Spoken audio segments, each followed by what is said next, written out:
আপনার ত্বক কি খুব শুষ্ক, ফেটে যাচ্ছে বা চুলকাচ্ছে? হাত পা বা গোড়ালি কোনো এক ক্রিম লাগালেও কাজ হচ্ছে না? আজকের ভিডিওতে বলবো ইকুরা ক্রিমের উপকারিতা, কিভাবে লাগাবেন আর কোন ভুল করলে সমস্যা বাড়তে পারে। ভিডিওটি শেষ পর্যন্ত দেখুন, খুব দরকারি তথ্য আছে আজকের এই ভিডিওটিতে। আর মূল টপিক শুরু করার আগে আপনি যদি আমাদের চ্যানেলে নতুন দর্শক হয়ে থাকেন তাহলে এই ধরনের উপকারী ভিডিও পেতে সাবস্ক্রাইব করে রাখুন। আর এই ক্রিমটি সম্পর্কে যদি কোনো প্রশ্ন থাকে তাহলে কমেন্ট বক্সে লিখে জানাতে পারেন। এখন জানুন ইকুরা ক্রিম কি। ইকুরা ক্রিমে আছে ইউরিয়া। ইউরিয়া ত্বকের ভেতরে পানি ধরে রাখে, শুষ্ক ও শক্ত ত্বককে নরম করে। সহজভাবে বললে এটি ত্বকের জন্য একটি শক্তিশালী ময়শ্চারাইজার। ইকুরা ক্রিমের উপকারিতা। এই ক্রিম ব্যবহার করলে যেসব উপকার পাওয়া যায়: অতিরিক্ত শুষ্ক ত্বক ভালো হয়, ফাটা গোড়ালি নরম হয়, কনুই ও হাঁটুর কালচে শক্ত চামড়া নরম করে, চুলকানি কমায়, একজিমা বা ডার্মাটাইটিসের শুষ্কতা কমাতে সাহায্য করে।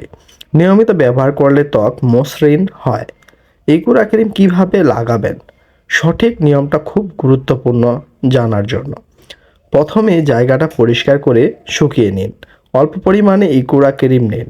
আক্রান্ত স্থানে হালকা করে মালিশ করুন বা লাগান। দিনে দুবার, সকাল ও রাতে ব্যবহার করুন। রাতে লাগানোর পর মোজা বা কাপড় ঢেকে রাখলে বেশি ভালো কাজ করে। কতদিন লাগাতে হবে? সাধারণত শুষ্ক ত্বকে 7 থেকে 10 দিন, ফাটা গোড়ালি বা শক্ত চামড়ায় 2 থেকে 3 সপ্তাহ। সমস্যা ভালো হলে দিনে একবার ব্যবহার করলেই চলবে। ব্যবহারের সময় যেসব সতর্কতা জানা জরুরি, এই অংশটা খুব মনোযোগ দিয়ে শুনতে হবে। যেমন, চোখে, মুখে বা খোলা ঘায়ে লাগাবেন না।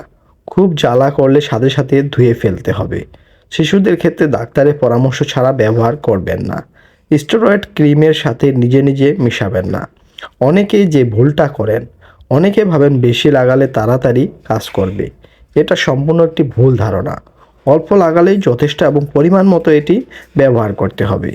আপনি কি আগে ইকুরা ক্রিম ব্যবহার করেছেন? কেমন ফল পেয়েছেন কমেন্টে লিখুন, এতে করে অন্যজনের উপকারে আসবে। আর আপনার ত্বকের সমস্যাটা কি, শুষ্কতা না ফাটা গোড়ালি? কমেন্টে লিখলে আমি আলাদা ভিডিও বানাবো। ভিডিওটি উপকারে এলে লাইক দিন, সাবস্ক্রাইব করুন চ্যানেলে নতুন দর্শক হলে, এবং পাশে থাকা বেল বাটনটি অল করতে ভুলবেন না। ধন্যবাদ।